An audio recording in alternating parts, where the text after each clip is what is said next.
Ruben Onsu itu dinyatakan jadi sebagai tersangka kasus penipuan penggelapan investasi, menurut kalian nih ya, kalian yang dulunya ngebela Ruben Onsu, kalian merasanya gimana sih? Apa ngerasa jadi berbalik, atau tetap membela Ruben Onsu, atau malah membela Sarwenda? Gua pribadi nih ya, dalam hal ini tetap bela Ruben. Karena gini loh, Ruben Onsu saking kalapnya, saking sayangnya sama anak, tetap menafkahi 200 juta nih. Sampai mungkin ya, maaf nih kalau salah nih, mungkin dia itu sampai melupakan kewajibannya dalam hal investasi. Paham gak sih kalian? Itu karena Ruben Onsu terlalu memikirkan permasalahan anaknya. Tapi kenapa Ruben Onsu itu selalu sayang sama anak-anaknya sampai melalaikan kewajibannya, sampai melupakan soal investasi yang dilakukan terhadap orang lain gitu, ngerti nggak? Itu garis besarnya. Kalau gue pribadi tetap bela Ruben, karena gue pribadi sebagai seorang ayah nih ya, kalau ngelihat kita dijauhkan dari anak, ya, terus kita juga ada satu video yang gue lihat katanya sampai di stop Ruben Onsu memberikan nafkah terhadap Sarwenda ya.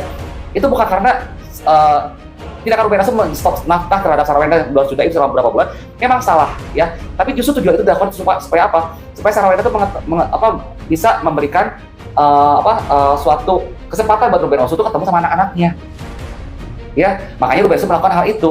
Nah, sampai kemarin gue juga Sarwenda juga sampai kayak histeris lah, sampai kayak tantrum ya, sampai waktu diketemukan mediasi sampai gagal lagi 2 kali. Gue lihat Sarwenda tuh dikasih kesempatan tapi tidak diganu, benar, jadi tidak digunakan dengan sebaik-baiknya. Pertama, waktu dia minta datang ke podcastnya Densu, yang harusnya dia mengatakannya sebenarnya untuk menarik simpati masyarakat, malah kebalikannya jadinya, benar nggak? Malah melihat ada banyak kebohongan Sarwenda di sananya. Itu menurut versi gue pribadi. Lalu kemarin waktu mediasi, bukannya mereda, bukannya menahan emosi, malah jadi tantrum. Ini 2 hal yang menurut gue pribadi aneh luar biasa tuh, ngerti nggak?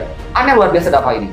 Dan satu sisi lagi nih, Ruben Onsu sekarang tetap menjadi tersangka, buat gue pribadi tetap harus Ruben Onsu. Karena mungkin dia melalaikan kewajibannya karena memikirkan masalah rumah tangganya ini, karena terlalu sayang sama anak-anaknya loh. Ngerti nggak?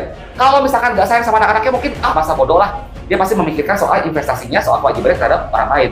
Sampai akhirnya Ruben Onsu tuh tetap aja tersangka. Kasihan nggak kalian sama Ruben Onsu? Coba, ayo, kasihan nggak? Gue tanya.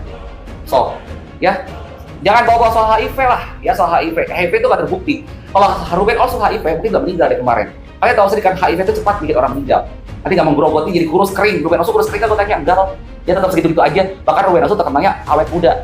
Nggak bisa kita ngomong dia HIV atau apa. Mungkin dia ada sakit, iya, tapi bukan HIV yang pasti. Terus Ruben tuh orang baik loh, ya. Ruben tuh orang baik banget. Gue bilang gitu, kayak gitu. Memang gue gak kenal sama Ruben Onsu, tapi kalau gue lihat track recordnya atau apa sampai bikin masjid atau apa waktu dia telah jadi mualaf, gimana kebaikannya coba. Kalian lihat ya, selama dalam permasalahan ini dia banyak diam. Tiba-tiba gong, ada kasus penipuan dan penggelapan. Nah, mikir artinya apa? Dia tuh banyak menelan semua kepedihannya, banyak menelan semua permasalahan dalam hati.